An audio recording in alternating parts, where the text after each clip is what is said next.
भाभी रही घर में तो चल तनी काम पर ना तो जहिया हम मुँह देखे नहीं नो तो अहिया हमार यात्रा खराब हो जाला। वो अब सब नहीं बाड़ी, जल्दी चल तनी।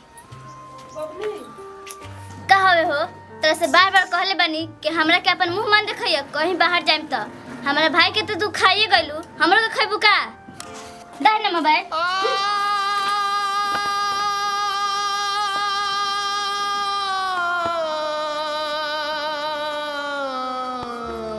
ए मम्मी आवे जे बैठा, आवे जे बैठा ना।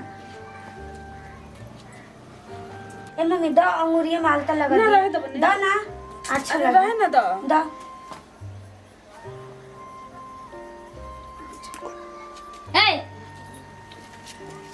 ए भाभी तू विधवा बाड़ू, तारा आलता उठाई लगा के ना रहे के चाहिए, शौक सिंगार से दूर रहे के चाहिए।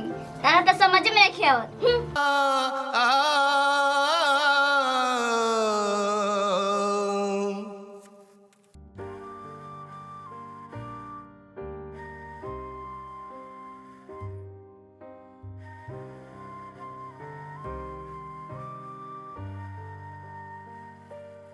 अरे अरे भाभी ई का रंग रूप बनैले बानी, माथा पे एगो बिंदियो ना बरु कित हम लगा दी ना बबनी रहे दी, हमनी खने आदमी के बिंदी ना लगावे के। अरे भाभी कौन जमाना में बानी कहतन की बिंदी ना लगाए रुकी हम लगा दी।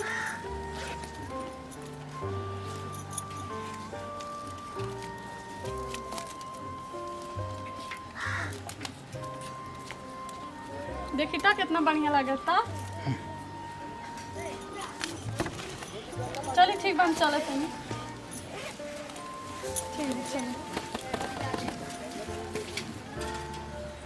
अरे भाभी तन हम देखबू बड़ी सस सवर के घूमत है, एक साल भइल नहीं मर्द के मरले सस सवर के घूमत है।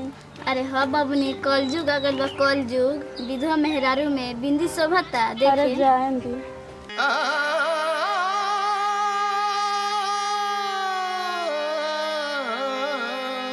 प्रणाम भैया। खुश रह।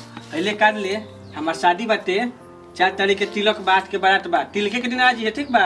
ठीक बा भैया, इनके सब आदमी आ जाए। अरे सुन सुन सब लोग ना तेही खाली वही है, अपना भाभी को मत लेके है, शुभ काम में विधवा आदमी के ना लेके जाए जाला ठीक बा? ठीक बा। ठीक बा हम चलते हैं, तिलक के दिन आ जी है ठीक बा? ठीक बा भैया। चल बताई लोग कैसा साड़ी दिखाई हम? ऐसा साड़ी दिखाई ना जो हमरा माई में सेट करो। अच्छा ठीक है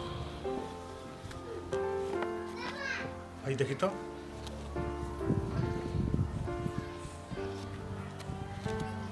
और लेटेस्ट वैरायटी के बदले होय माई में सेट करो। ठीक है दिया जा। हे ए भाभी खाती साड़ी। ए भाभी तू विधवा बाड़ू, तारा में ई रंगीन साड़ी अच्छा ना लगी। ए जी रवा विधवा खाती साड़ी दिखाई। अच्छा तो ये बात बा हईली तो देखी। हाँ ई ठीक बा। हैला विधवा के ई साड़ी अच्छा लगेला, रंगीन ना।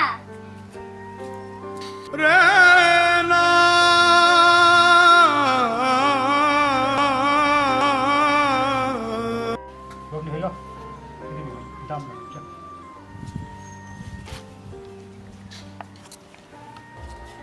ए मम्मी मम्मी है ना आइबू हो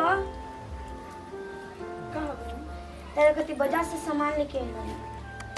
कौन सा मिठाई ला खा ला। ना हम ना खाम। ए मम्मी खा ला ना प्लीज खा ला। अच्छा ना मन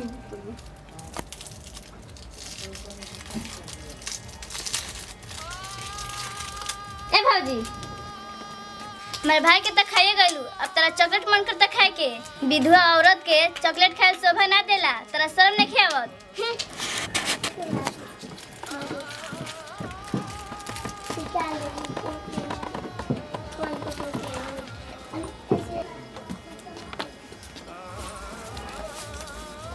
का करते रही? ए मम्मी साड़ी मत उतरिया, जेगा पहले अच्छा लागत रहले न वही ना लागत है। तू सब ना वो तो कर हमनी खनी आदमी के ना अथी कर। अरे बनी का को दोले सो हमनी खनी आदमी के ई कोई ना पहने के अभी ना लगावे के। तू का कहत रू?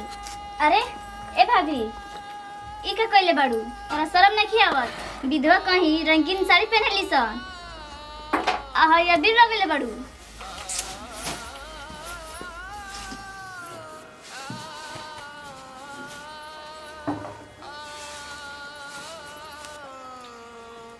ए मम्मी ई बताओ पहले के जमाना में सती प्रथा न रहे? हाँ बनी, पहले के ज़माना में रहे लेकिन अब के ज़माना में नहीं है। पहले के जमाना में सती प्रथा रहे पर आज के जमाना में विधवा लोग के ताना मारे के जमाना बढ़े। ए माई हम फैसला कइले बानी कि हम शादी ना करे, ना तो हमरो पति मर जास तो तोरे ऐसे हमरो हालत हो जाई, हम तो जीते जी मर जाए। ऐसा ना कहे के बनी।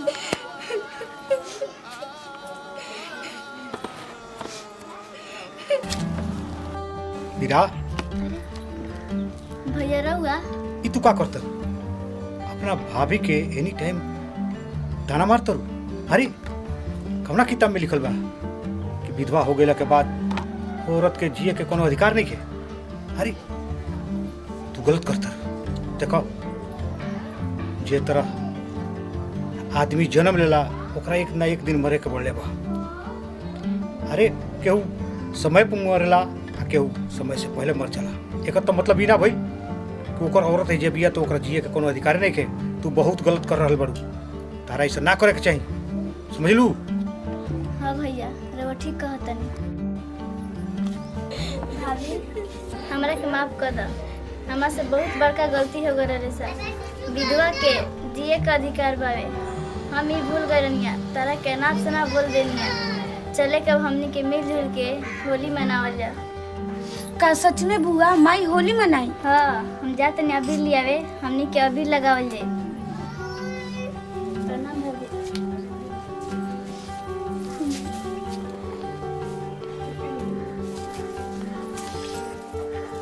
भोजपुरी वाले को प्रणाम। भाई देखिए हमने के वीडियो बनौनी है तो जाना के शीर्षक बा विधवा के होली का।